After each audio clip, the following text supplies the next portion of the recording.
को दिल से धन्यवाद कि आप लोग बराबर छात्र हित से जुड़े मुद्दे को उठाते रहते हैं और छात्र हित से जुड़ा जो भी आंदोलन होता है आप लोग उसको अच्छा से कवरेज करते हैं और दिखाते हैं, जनता के सामने लाते हैं, सरकार के सामने लाते हैं। इसके लिए आप सभी को बहुत बहुत धन्यवाद। और आज का जो प्रेस कॉन्फ्रेंस है उस प्रेस कॉन्फ्रेंस में हमारा जो मुद्दा है वो है कि कल यानी 15 नवंबर को जो आंदोलन हो रहा है छात्र महाआंदोलन गर्दनी बाग में धरना स्थल पे 11 बजे से, तो आप लोग कल उसमें भी आइए। और आज उस मुद्दे पे हम बात करने के लिए प्रेस कॉन्फ्रेंस कर रहे हैं। तो सबसे बड़ा मुद्दा है कि 7.5 साल पहले ये वैकेंसी आई थी, बीएसएससी प्रथम इंटर स्तरीय बहाली है जो 2014 में वैकेंसी आई थी 13,120 पदों के लिए। और बार बार छात्र आंदोलन करते हैं, उसके बाद ये इस बहाली में प्रक्रिया आगे बढ़ती है। और पिछली बार जब 23 सितंबर को हम लोगों ने आंदोलन किया था गर्दनी बाग में ही, तो उससे पहले ही आंदोलन के दबाव में बीएसएससी ने एक नोटिस जारी किया था कि नवंबर प्रथम सप्ताह में काउंसलिंग करवाएंगे। लेकिन आज 14 नवंबर है और अभी तक काउंसलिंग की तिथि घोषित नहीं की है। तो हम तो आग्रह करेंगे, आप लोगों से हाथ जोड़ के विनती करेंगे कि आप लोग थोड़ा सा बीएसएससी के सचिव अध्यक्ष महोदय से जाके एक बार पूछिए कि नवंबर प्रथम सप्ताह का मतलब क्या होता है, वो क्या समझते हैं। तो खैर इसीलिए हम लोग फिर से एक आंदोलन कर रहे हैं ताकि बीएसएससी प्रथम इंटर स्तरीय बहाली जो 7.5 साल पहले की है वो बहाली जल्द पूरी हो। इसमें फर्जी अभ्यर्थी जो है उनको बाहर किया जाए, किसी भी तरह का फर्जीवाड़ा ना हो, धांधली ना हो, और जो सही उम्मीदवार हैं जो अपने मेरिट से पास करके आए हैं उनका सिलेक्शन हो और काउंसलिंग की तिथि जल्द घोषित हो। और काउंसलिंग के लिए जो पीटी और मुख्य परीक्षा पास करके आ चुके हैं उनका रैंक लिस्ट जारी हो, उनका मार्क्स जारी हो। नहीं तो फिर बैकडोर एंट्री होते रहेगा। जैसे 1218 अभ्यर्थियों का आप लोगों ने देखा कि अचानक से कहां से जिन आ गया कि 1218 अभ्यर्थियों का रिजल्ट दे दिया गया। जब लोग ज्वाइनिंग का इंतजार कर रहे थे तब पीटी का रिजल्ट दिया जाता है। तो अभी भी हम इसलिए मांग कर रहे हैं कि सबसे पहले आप जो मेंस पास कर चुके हैं, टाइपिंग फिजिकल हो चुका है, तो आप सबका मार्क्स जारी कीजिए, रैंक लिस्ट जारी कीजिए। नहीं तो फिर आप फिर बैकडोर से एंट्री करवा दीजिएगा। और जल्द से जल्द आप रैंक लिस्ट जारी कीजिए, काउंसलिंग की तिथि घोषित कीजिए, जल्द से जल्द काउंसलिंग करवाइए और पूरी पारदर्शिता के साथ ये बहाली पूरी होनी चाहिए। पारदर्शिता कहने का मेरा मतलब है चाहे वो बीएसएससी प्रथम इंटर स्तरीय बहाली हो, दरोगा बहाली हो, सिपाही बहाली, हर एग्जाम में पारदर्शिता चाहिए। और पारदर्शिता के लिए हमारा जो मांग है कि कार्बन कॉपी दिया जाए ओएमआर सीट का, क्वेश्चन बुकलेट दिया जाए, आंसर की जारी किया जाए, और जब रिजल्ट प्रकाशित होता है तो कट ऑफ के साथ साथ सभी परीक्षार्थियों का मार्क्स जारी किया जाए। और ऐसा करने में आखिर क्या दिक्कत है बिहार के भर्ती आयोग को? जब यूपीएससी क्वेश्चन दे देती है तो फिर बीएसएससी को और ये दरोगा भर्ती वाले आयोग को देने में क्या आपत्ति है? अभी यूपी में एक एग्जाम हुआ है, देखिए आंसर की दे दिया गया, क्वेश्चन दे दिया गया, सब कुछ दे दिया जाता है। झारखंड में एग्जाम हुआ, वहाँ सब कुछ दे दिया जाता है। बिहार में ही बीएड का एग्जाम हुआ, क्वेश्चन बुकलेट दे दिया गया, आंसर की जारी कर दिया गया, आपको आंसर तक बता दिया गया, उसके बाद आपको मार्क्स भी बता दिया गया, कट ऑफ भी बताया गया। तो फिर बीपीएससी भी बिहार में ही है, संवैधानिक संस्था है, वहाँ भी क्वेश्चन बुकलेट दिया जाता है, आंसर की जारी किया जाता है और आपत्ति भी मंगाया जाता है। उसके बाद रिजल्ट के साथ साथ कट ऑफ और सभी का मार्क्स बताया जाता है। तो फिर ये बीएसएससी बहाली में और दरोगा बहाली, सिपाही बहाली में क्यों नहीं ऐसा किया जा सकता है? इसका मतलब है कि कहीं ना कहीं बैकडोर एंट्री होती है, पैसा लेके सीट बेचा जाता है। और दरोगा बहाली में जिस तरह से आप लोगों ने देखा होगा कि खुलेआम गुंडागर्दी हुई और बीपीएसएससी के जो चेयरमैन है, दरोगा बहाली भर्ती आयोग के जो चेयरमैन है सुनीत कुमार, वो अपने आप को तालिबान का शासक की तरह समझते हैं। यानी कि वो किसी को नहीं समझते हैं, कि उसको लगता है कि बिहार का मुख्यमंत्री वही है। अगर कल को बीपीएसएससी क्वेश्चन पूछ दे कि बिहार के मुख्यमंत्री कौन है, तो कोई नीतीश कुमार मार दे तो उसको वो गलती मार देगा। वो सुनीत कुमार सुनना चाहेगा कि सुनीत कुमार बिहार के मुख्यमंत्री है। सीधा सीधा गुंडागर्दी कर रहे हैं सुनीत कुमार जो दरोगा बहाली भर्ती आयोग के चेयरमैन है। मैं ऐसा इसलिए कर रहा हूं क्योंकि हमारे पास पुख्ता प्रूफ है। जिनका मार्क्स कट ऑफ से ज़्यादा है उनका सिलेक्शन नहीं होता है। जिनका एडमिट कार्ड जारी कर दिया गया फिजिकल के लिए, उनका जो है फिजिकल नहीं लिया गया। अब सोचिए, ये गुंडागर्दी ही तो है। बोला जाता है कि हमने एडमिट कार्ड जारी ही नहीं किया है।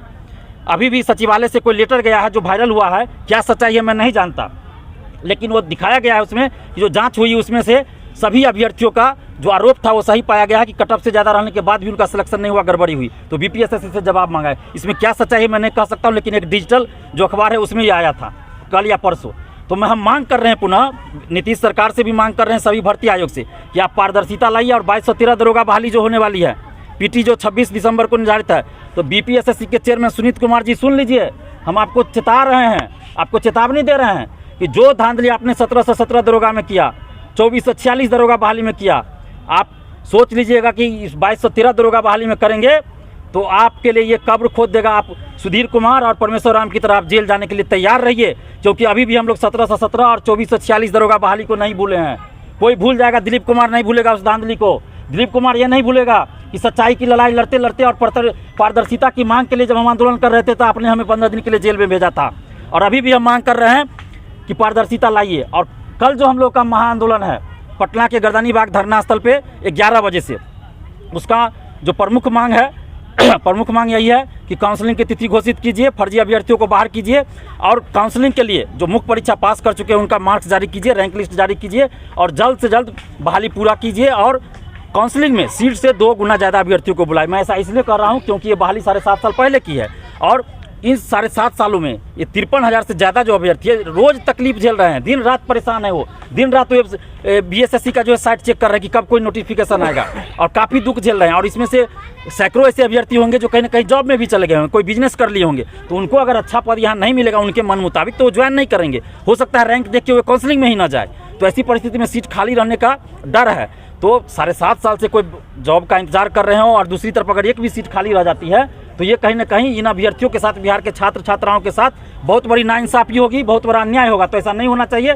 इसलिए BSSC के सचिव अध्यक्ष महोदय से हम हाथ जोड़ के विनती कर रहे हैं कि आप एक भी सीट खाली न रहे, इसका भरपूर इंतजाम कीजिए और काउंसलिंग में सीट से 2 गुना ज़्यादा लोगों को बुलाइए और काउंसलिंग के लिए रैंक लिस्ट जारी कीजिए, सबका मार्क्स जारी कीजिए और जल्द से जल्द काउंसलिंग की तिथि घोषित कीजिए। और तमाम परीक्षार्थियों से, बिहार के समस्त छात्र छात्राओं से हम हाथ जोड़ के विनती कर रहे हैं कि अब नहीं आप लड़िएगा तो कब लड़िएगा।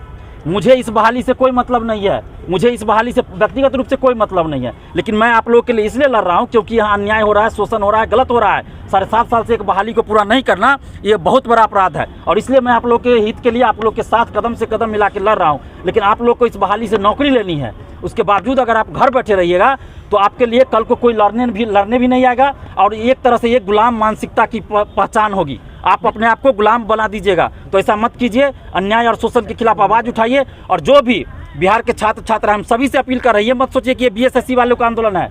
कल को दरोगा बहाली में भी धांधली हुई थी, उस समय भी दिलीप कुमार आपके लिए खड़ा था। सिपाही बहाली का 6-7 महीना के बाद भी रिजल्ट नहीं आ रहा है, उसके लिए भी दिलीप कुमार आवाज़ उठा रहा है। तो अब जरूरत है शिक्षक अभ्यर्थियों का। देखिए शिक्षक बहाली के नाम पर दलाली हो रही है। ज्वाइनिंग लेटर तैयार है, लेटर नहीं दिया जा रहा है। 2 दिन पहले ही एक शिक्षक ने आत्महत्या कर लिया। रेलवे में देखिए NTPC की परीक्षा हो गई, आंदोलन के बाद रिजल्ट नहीं दिया जा रहा है। ग्रुप D का परीक्षा का तिथि घोषित नहीं हो रहा है। तो हर जगह युवाओं के साथ शोषण हो रहा है। तो अब जरूरत है कि बिहार के समस्त छात्र छात्राओं से हम हाथ जोड़ के विनती करें कि एक प्लेटफॉर्म पे आइए, एक मंच पे आइए और एक साथ आवाज़ उठाए। राष्ट्रीय छात्र एकता मंच इसीलिए हम लोगों ने बनाया है। ये राष्ट्रीय छात्र एकता मंच किसी व्यक्ति का संगठन नहीं है, ये बिहार के देश के तमाम छात्र युवाओं का संगठन है कि जहाँ भी छात्र युवाओं के साथ अन्याय होगा वहाँ राष्ट्रीय छात्र एकता मंच खड़ा होकर लड़ेगा। और कल 15 नवंबर को आप लोग 10:30 से 11 बजे के बीच जरूर आ जाइए क्योंकि 11 बजे से आंदोलन हम लोग का शुरू होना है। और इस आंदोलन के लिए हम लोगों ने पटना जिला प्रशासन से अनुमति भी ले लिया है, जिसके लिए हम लोगों ने अनुमति ले लिया है। और आप लोग जरूर आइए, आप लोगों से हाथ जोड़ के विनती है, घर मत बैठे रहिए, आप लोग घर मत बैठिए क्योंकि अभी भी देखिए हमारी कमजोरी है, हमारी ये कमजोरी है कि 53,000 से ज़्यादा परीक्षार्थी है। बिहार में 25 लाख स्टूडेंट्स हैं जो प्रतियोगी परीक्षाओं की तैयारी करते हैं, फिर भी जब आंदोलन होता है तो कितने लोग हमारे साथ आते हैं। तो अपनी अंतरात्मा से पूछिए कि क्या आप अन्याय और शोषण के खिलाफ नहीं लड़ रहे हैं या नहीं लड़ना चाहते हैं। अगर आपकी अंतरात्मा कहे कि अन्याय और शोषण के खिलाफ आपको लड़ना चाहिए तो कल आप 15 नवंबर को जरूर आइए। अगर आपकी अंतरात्मा कहती है कि नहीं अन्याय और शोषण के खिलाफ मत लड़ो, गुलाम बन जाओ, मानसिक रूप से गुलाम बन जाओ, तो आप घर बैठे रहिए और तमाशा देखिए। हाथ जोड़ के विनती, आप घर बैठ के ही तमाशा देखिए। लेकिन अगर आपकी अंतरात्मा ये कहती है कि नहीं अन्याय और शोषण के खिलाफ आवाज़ उठाओ तो कल जरूर आइए 15 नवंबर को 10:30 से 11 के बीच पटना के गर्दनीबाग धरना स्थल पे। अगर आप नहीं आते हैं तो समझ लीजिए कल के बाद आप ये मत बोलिए कि BSSC या नीतीश सरकार आपके साथ अन्याय कर रही है, क्योंकि जब आप अपने साथ हो रहे हैं अन्याय और शोषण के खिलाफ आवाज़ नहीं उठा सकते हैं तो फिर आप सरकार को दोषी क्यों बताइएगा, आयोग को दोषी क्यों बताइएगा।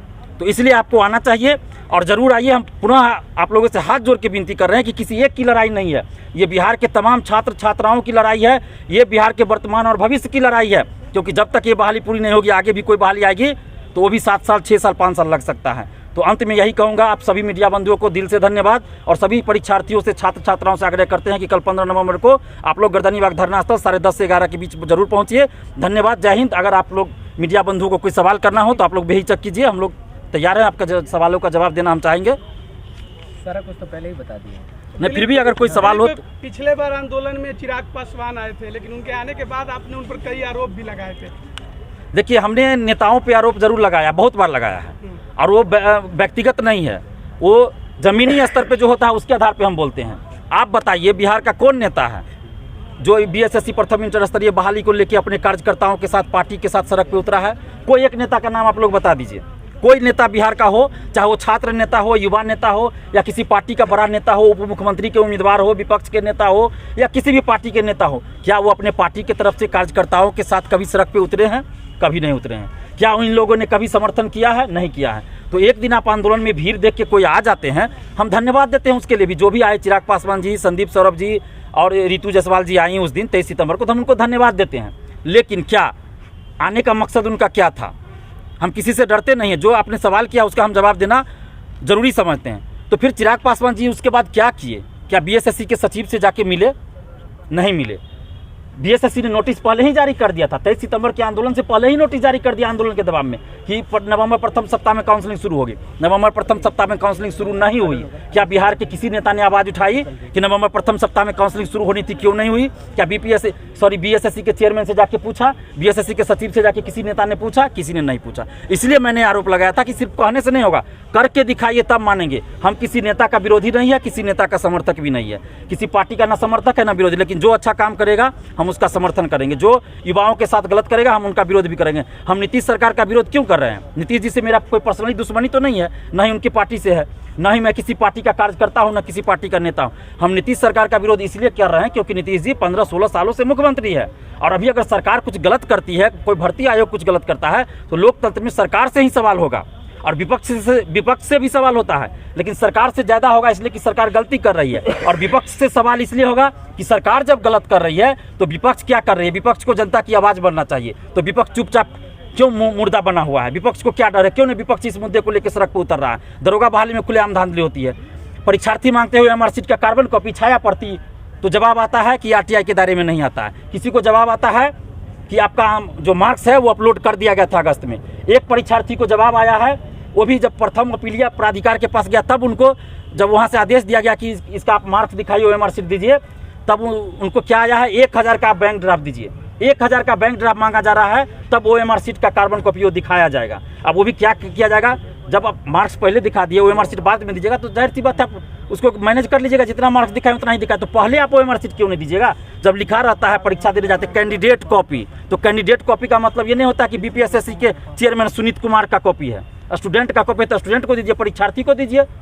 तो ये कहीं ना कहीं पैसों का खेल है। 25 लाख में जो सीट बिकता है दरोगा में, वो खुलेआम बिक रहा है, सब जानते हैं। 55 से 60 लाख में बीपीएससी में सेटिंग होता है। और इसका प्रूफ आप लोग खुद देखिएगा। रामाकिशोर सिंह बीपीएससी के सदस्य थे, मेंबर थे, पूर्व विधान पार्षद है, प्रोफेसर भी हैं। वो उस समय मेंबर थे, 25 लाख इंटरव्यू में मांग रहे थे। ये मैं नहीं बोल रहा हूँ, नीतीश सरकार का विजिलेंस बोल रहा है। उनके पास वॉइस रिकॉर्डिंग है जो चंडीगढ़ या हैदराबाद के लैब से आके मतलब मैच कर गया था। और ये मुद्दा सबसे पहले बिहार के सबसे फेमस ट्विटर मंत्री, बिहार के पूर्व उप मुख्यमंत्री सुशील कुमार मोदी जी ने उठाया था, जब आरजेडी और जदयू की सरकार थी। और जब बीजेपी सरकार में आ गई तो सुशील मोदी जी के मुंह पे चिप्पा लग गया, नहीं मुंह से आवाज़ निकलता है, और वो बीजेपी जाके ज्वाइन कर ली। तो मैं इसलिए विरोध कर रहा हूँ कि कोई भी नेता क्यों नहीं बोल रहा है। रामाकिशोर सिंह के मुद्दे पे बिहार का कोई नेता अगर बोला हो तो बताइए, मैं आज के बाद आंदोलन करना छोड़ दूंगा। बिहार का कोई नेता आपको नहीं मिलेगा जो बोला होगा कि रामाकिशोर सिंह पे कार्रवाई हो। क्यों नहीं बोला भाई? जब वो खुलेआम 25 लाख रुपया इंटरव्यू में मांग रहे हैं। तो आपने सवाल किया, उसका जवाब दिए। आप कुछ सवाल हो तो बोल सकते हैं। कल